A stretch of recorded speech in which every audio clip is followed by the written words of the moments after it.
Bagasara Jetpur highway પર બિનઅધિકૃત દબાણો હટાવવા નોટિસો અપાઈ। બગસરા જેતપુર હાઈવે અને અટલજી પાર્ક પાસે બિનઅધિકૃત હોટેલ રેસ્ટોરન્ટના દબાણો હટાવવા નોટિસ। સ્વૈચ્છિક દબાણો હટાવી લેવા પાલિકા તંત્ર દ્વારા અપાઈ નોટિસ। બિનઅધિકૃત દબાણો નહીં હટાવાય તો બગસરા પાલિકા અને R&B સંયુક્ત ડિમોલેશન કામગીરી કરાશે।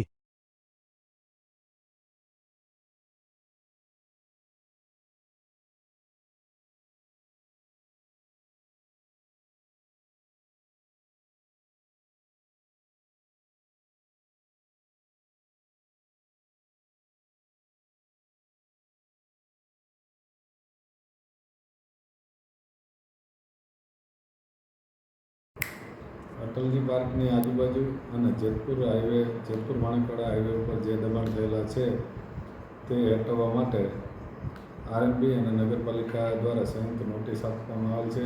જે દબાણો અત્યારે સ્વેચ્છાએ હટાવવાના ચાલુ થઈ ગયેલા છે અને આગળ જતાં જે દબાણો નહીં હટે તે નગરપાલિકા અને R&B પોતે ખુદ હટાવશે, જેની નોંધ લેવી।